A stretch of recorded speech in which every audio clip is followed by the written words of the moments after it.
We focus on history,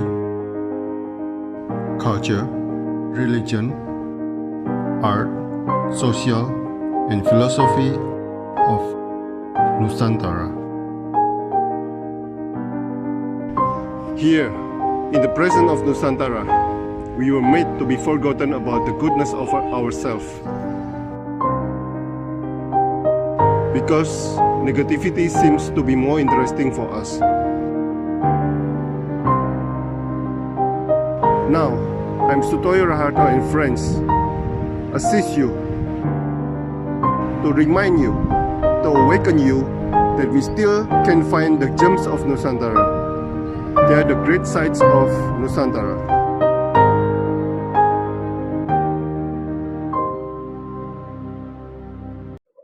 Selamat pagi Pak Kamajaya Taufik, seorang pelukis di Surabaya. Mohon maaf Pak, nggak bisa ke rumah karena waktunya nggak nututin nanti kalau. Oh ya, ya nggak apa-apa. Barusan selesai terus nanti nyambung lagi. Iya Pak. Pak Taufik, saya mulai share screen ya Pak. Ya. Oke.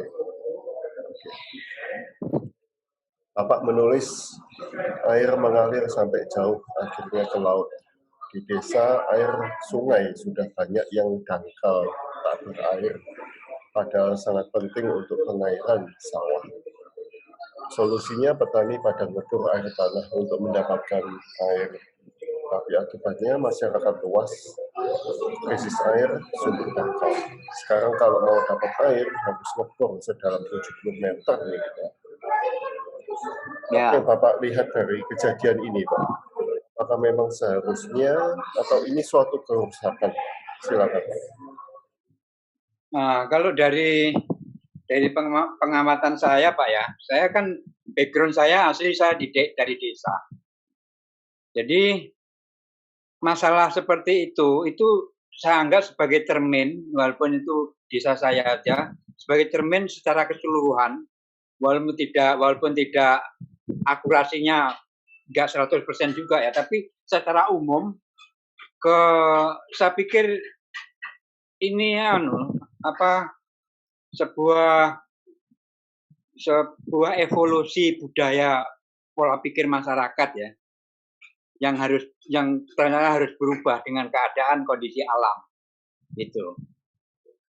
Begitu. Jadi solusinya itu dari pihak pemerintah sendiri itu juga sudah bikin bor-bor untuk desa ya, untuk masyarakat itu diadakan bor khusus untuk keperluan air bersih. Itu ada. Itu gitu masalahnya yang terjadi seperti itu.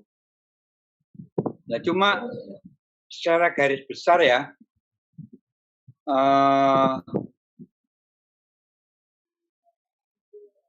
yang jadi memang secara keseluruhan jadi berubah. Pola hidup petani juga itu berubah. Seperti contoh begini, kalau dulu 1 tahun itu 2 kali panen ya padi itu. Tapi dengan adanya mereka bikin bor di sawah itu dengan kedalaman yang dalam, itu akhirnya mereka bisa panen itu 3 kali. Gitu. Jadi padi itu panennya jadi 3 kali. Itu salah satu perubahan-perubahan mendasar. Saya pikir kalau dulu kan 2 kali panen padi terus 1 kali panenan palawija kan gitu. Karena sekarang itu ada air, dia berusaha ada air, jadi bisa panen 3 kali. Nah, di sini memang terjadi istilahnya ada kerugian juga ada keberhasilan. Dari sisi penghasilan juga ada, tapi dari sisi kebutuhan air jadi kurang. Nah, solusinya tetap di situ tadi.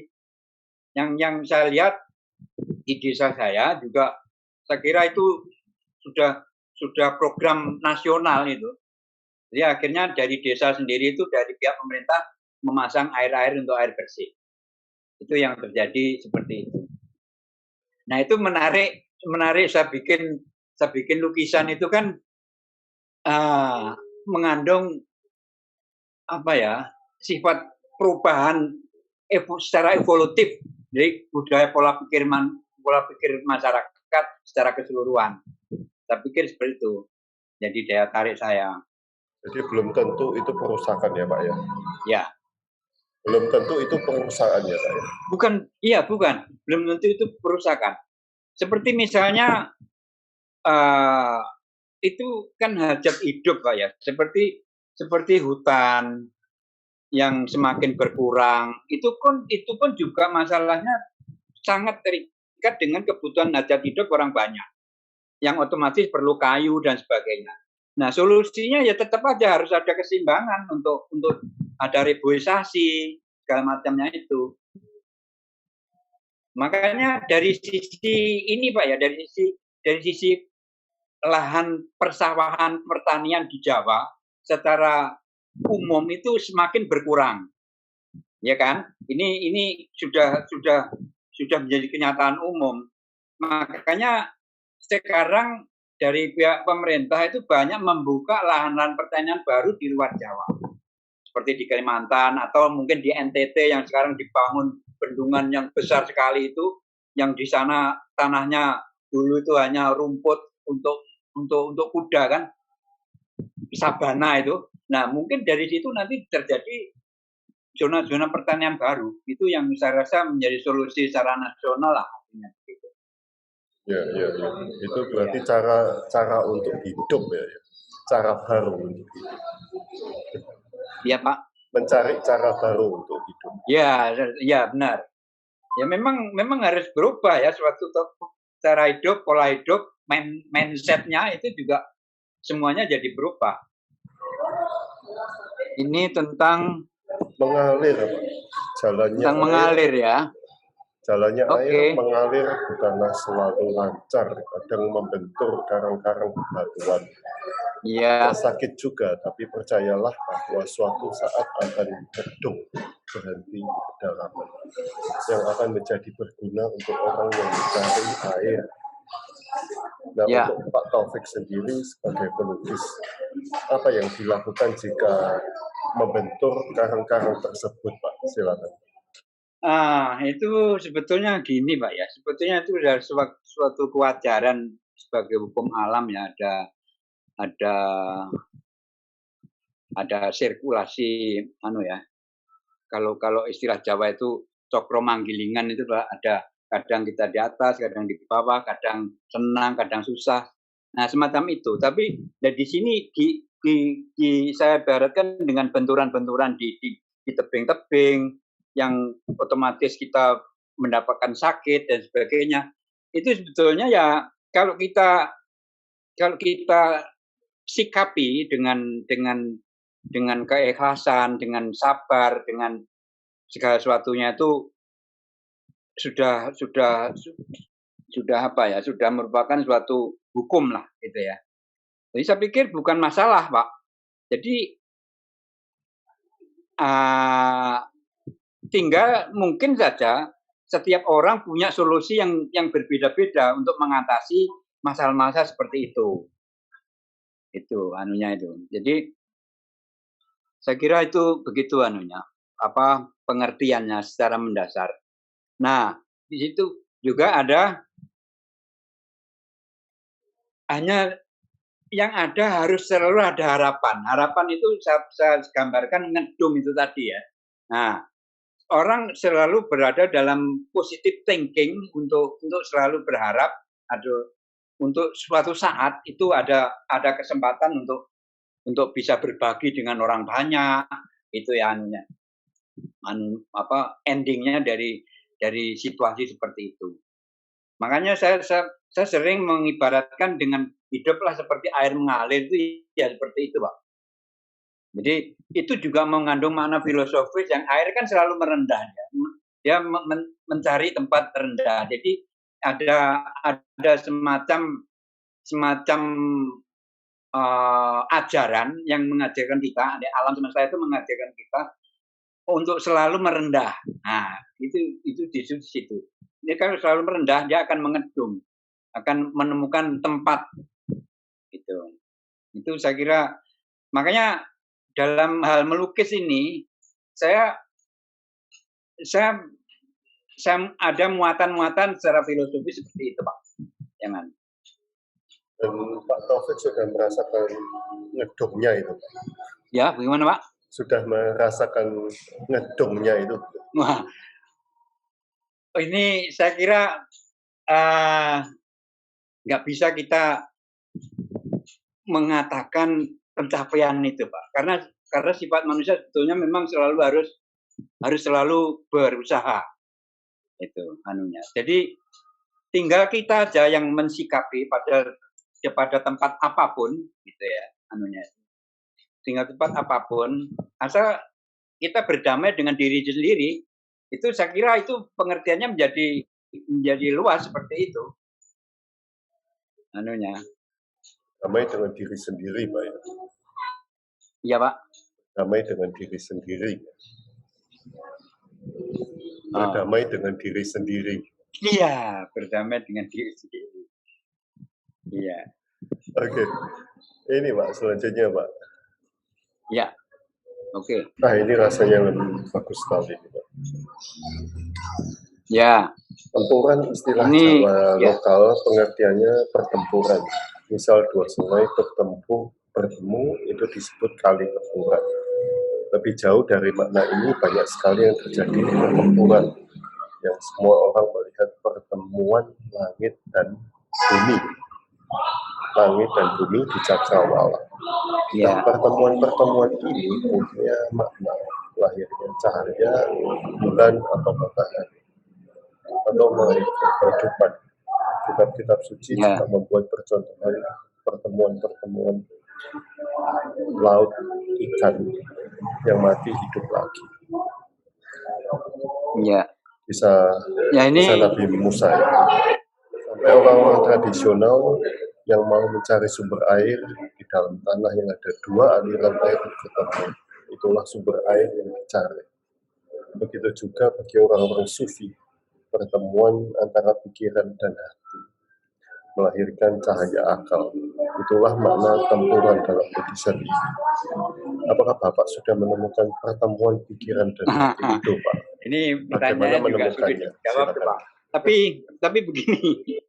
Tapi begini, ini sifatnya kan memang filosofis ya. Seperti saya ungkapkan di sini, ada pertemuan-pertemuan seperti kisahnya Nabi Musa, pertemuan dua laut, ternyata di situ justru terjadi ikan yang mati itu hidup lagi. Nah, ini hal seperti ini saya jadi melihat keadaan alam itu sendiri seperti langit, seperti matahari, bumi, itu selalu terjadi pertemuan di garis cakrawala itu.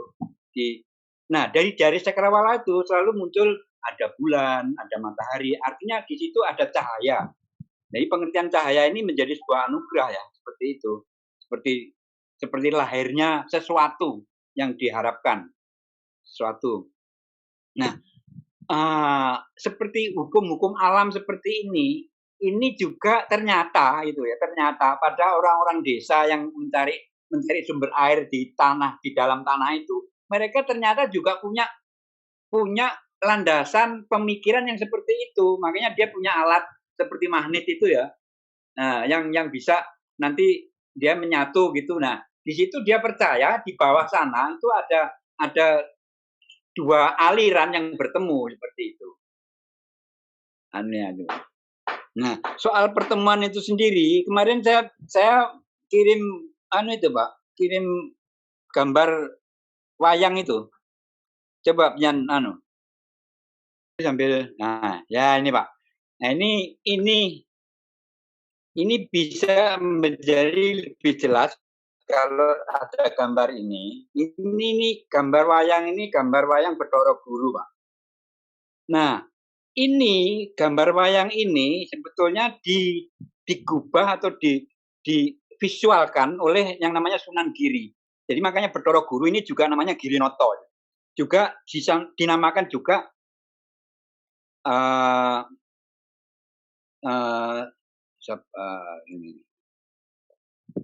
yang intinya dia menguasai alam semesta gitu Pak ya.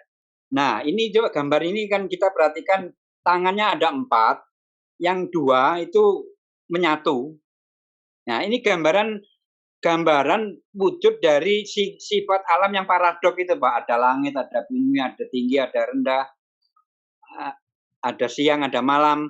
Nah, kedua sifat ini dia bisa menyatukan dalam pengertian tangannya bersedekap itu. Nah, terus tangan yang satu lagi membawa trisulo. Trisulo ini sebetulnya gambaran dari api. Nah, ini sebetulnya mempunyai makna orang yang sudah menguasai hawa nafsu. Karena api itu panas itu. Jadi ini simbol itu dari hawa nafsu. Sudah dikuasai. Terus satunya bawa kebut. Kebut ini ya hawa itu juga. Artinya ini nafsu amarah, satunya tuh hawa nafsunya ini. Jadi kebut itu kan angin ya.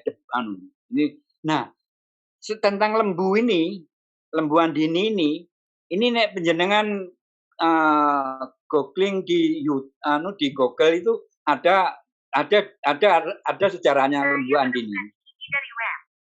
Ya. Nah, lembu andini ini dalam cerita sebetulnya ini gambaran juga. Jadi visualisasi dari alam pikiran yang selalu berada dalam kondisi merasa benar sendiri, merasa unggul, merasa ini dengan orang lain. Nah, itu kan sebetulnya manusiawi nih. Nah, lembu andini ini sebetulnya gambaran dari itu yang harus dikalahkan. Makanya tempatnya di bawah, diinjak kaki itu. Nah, akhirnya kalau alam pikiran itu sudah tunduk, artinya alam tunduk itu kepalanya terjadi ada aura ini. Nah, itu sebetulnya akal, Pak. Sebetulnya itulah akal. Seperti gambaran tadi itu, gambaran langit yang sama bumi ketemu, terus munculnya bulan, cahaya, muncul matahari, cahaya. Nah, ini sebetulnya akal itu. Makanya akal itu sebetulnya dari kemanusiaan itu punya derajat yang paling tinggi. Akal itu. Cuma secara umum itu banyak sekali yang mengatakan berkonotasi jelek. Kadang orang mengatakan akal-akalan, diakali, segala macam yang sebetulnya enggak. Oke. Jadi gambar ini bisa melengkapi pengertian dari apa yang saya namakan tempuran tadi, Pak. Jadi penyatuan tangan kiri kanan ini menjadi satu, itulah tempuran, itulah sebetulnya persatuan gitu. Nah, dari persatuan itu orang berkeyakinan seperti orang cari air tanah tadi itu, di situ akan muncul sumber air gitu anunya. Jadi sini sebetulnya banyak sekali di dalam wayang itu, banyak sekali pemanaan yang bersifat filosofis gitu ya, Pak Priharto. Cuma mungkin ini yang bisa saya jelaskan pelengkap untuk pengertian tempuran tadi. Nah, apakah Bapak sudah pernah mengalami itu, Pak? Pertemuan itu. Wah, ini susah nih, Pak. Ini susah nih jawabnya. Saya kira enggak lah, Pak ya. Kita melihat keadaan yang secara logis. Jadi kita melihat alam itu secara logika aja. Yang kita bisa melihat semuanya, bisa melihat langit, matahari, bumi, ada cakrawala, dari cakrawala muncul ada bulan, ini semuanya punya makna-makna yang jelas itu aja. Jadi dari situlah kita bisa menyimpulkan bahwa hukum alam yang itu universal, nggak pernah berubah selama-lamanya. Dari awal sampai akhir itu, ya akhirnya kapan kita nggak tahu. Tapi jelas itu abadi gitu. Jadi hukum alam itu nggak bisa dibantah, nggak bisa, karena dia nggak berubah selama-lamanya. Bukan tafsirnya orang gitu lah masalahnya. Bukan tafsiran, tapi itu keadaan nyata yang bisa kita lihat bersama-sama. Nah, Pak Taufik, ini ada Pak Bogi bertanya. Ego dan nafsu manusia itu dikalahkan atau diselaraskan dengan keadaan? Nah, ya tempatnya ego sebetulnya di pikiran itu, Pak. Sebetulnya. Jadi itu diibaratkan matahari ya. Nah, pikiran itu harus merendah. Makanya matahari itu selalu menunduk setara dengan permukaan bumi. Jadi artinya di situ ada sebuah penyatuan antara matahari dan bumi. Itu. Jadi justru mataharinya itu yang harus menunduk. Jadi makanya itu gambaran egoisme itu harusnya seperti itu, harus menunduk seperti itu. Nah, kalau dia sudah setatar, sudah seiring dengan bumi itu ibaratnya hati itu. Jadi dia sejajar, punya konsekuensi yang sejajar. Nah, disitulah berarti sebetulnya ada penyatuan, munculnya cahaya, munculnya bulan, munculnya cahaya. Makanya dalam kasanah Islam itu Idul Fitri selalu munculnya cahaya bulan atau awalnya puasa. Sebetulnya ya ini yang diperingati itu sebetulnya. Jadi munculnya akal, munculnya cahaya. Itulah sebuah yang harus dirayakan seperti itu. Sebenarnya seperti itu. Nah, Pak Taufik, ini ada satu lagi karya yang luar biasa, Pak. Ya. Nah, ya, apa ini? Mengalir memanfaatkan karakter cinta yang mengalir ketika tak kasih air. Oh ya. Ini sebetulnya sering terjadi kesengajaan ini atau memang tidak disengaja, Pak? Silakan. Oh gini, Pak. Karena saya memang pelukis cat air ya, Pak ya. Jadi ini berbeda dengan misalnya saya pakai akrilik atau cat minyak. Jadi cat air ini memang punya karakteristik yang bersifat mengalir. Dia bersifat akuarel. Jadi tidak opak. Jadi tidak karakter catnya itu bukan menutup. Jadi dia bisa menyebar, dia bisa gitu. Jadi kalau pertanyaannya apakah itu sebuah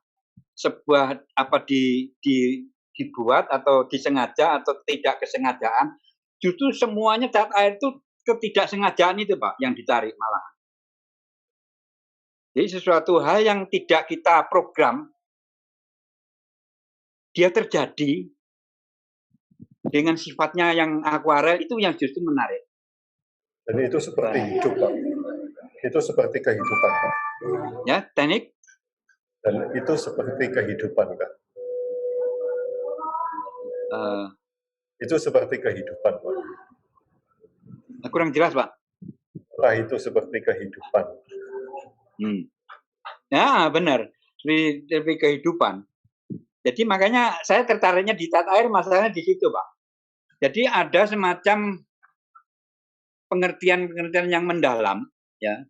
Karena air ini kita nggak pernah tahu bagaimana hasil akhir dari lukisan cat air. Karena kita nggak bisa mempola. Karena sifat air yang dia liar, dia punya sifatnya sendiri yang bergerak dengan sendirinya. Itu masalahnya. Jadi seperti kita nggak pernah tahu sebetulnya apa yang akan terjadi seperti itu. Jadi ini bagus sekali. Jadi seperti kalau kita berkeyakinan segala sesuatunya hanya Tuhan yang tahu gitu loh. Nah, itu diimplementasikan dengan lukisan cat air ini. Itu pengertian secara anunya seperti itu ya, secara filosofisnya bisa dikatakan begitulah. Mungkin dan sering terjadi, Pak, di dalam pengalaman Bapak, watercolor ini, cat air ini sering terjadi yang tidak terduga-duga, Pak. Dari pengalaman cat air sering terjadi yang tidak terduga-duga. Oh iya, malah justru sering terjadi tidak terduga, Pak. Makanya lukisan cat air itu tidak bisa dicontoh orang lain. Makanya dia bisa bersifat tunggal. Nggak ada duplikatnya, nggak ada. Karena ya itu tadi sifat air yang liar itu, yang kita nggak bisa menentukan harus kemana itu. Pengertian ya, misalnya di Al-Quran sendiri itu akal itu benar-benar dihargai dengan tingkat yang paling tinggi yang dipunyai manusia. Itu sebetulnya di situ anunya. Cuma ya itu tadi Pak, masalahnya begitu kompleks ya, karena orang nggak akan bisa membedakan ini pikiran apa akal gitu. Itu masalahnya di situ. Masalahnya di situ. Jadi makanya akal itu sebetulnya muncul dari hati sebetulnya. Nah, alam pikiran itu terdiri dari materi kan, Pak. Otak itu kan bersifat materi. Jadi materi ini nggak akan bisa memahami hal yang bersifat metafisik. Itu rumusnya seperti itu. Nah, akal inilah sebetulnya yang bisa. Karena dia keluar dari hati nurani, dia adalah cahaya. Nah, di situ yang bisa. Begitu, Pak. Kalau pengertian dari saya memahami kitab suci saya ya, seperti itu. Jadi intinya kehidupan itu seperti air mengalir, Pak. Iya. Iya, Pak. Seperti air mengalir. Orang nggak akan tahu bagaimananya, karena dia mengalami proses hidup itu aja. Iya kan? Kita mengalami semua proses hidup. Yang mungkin di situ setiap orang bisa berbeda-beda, tapi intinya sama. Berada dalam suatu siklus. Kalau orang Jawa mengatakan cokro manggilingan itu. Kadang di bawah, kadang di atas, kadang sedih, kadang senang. Seperti itu. Terima kasih Pak Taufik atas waktunya, atas sharingnya. Iya. Yeah. Oke. Saya juga sangat berterima kasih sekali. Kita harus ketemu, Pak. Ya. Nanti kapan-kapan wong sak Surabaya loh, Pak. Iya. Nah, nanti Pak, nanti penjenengan kalau ada waktu, nanti tanggal 21 saya ada acara di Suite Hotel Surabaya. Di timur ya? Hari Kartini. Oke. Pameran ya, Pak. Nanti saya kasih anunya, Pak. Brosurnya, Pak. Siap. Ya. Ya. Oke. Terima kasih Pak, matur nuwun. Ya, sama-sama Pak.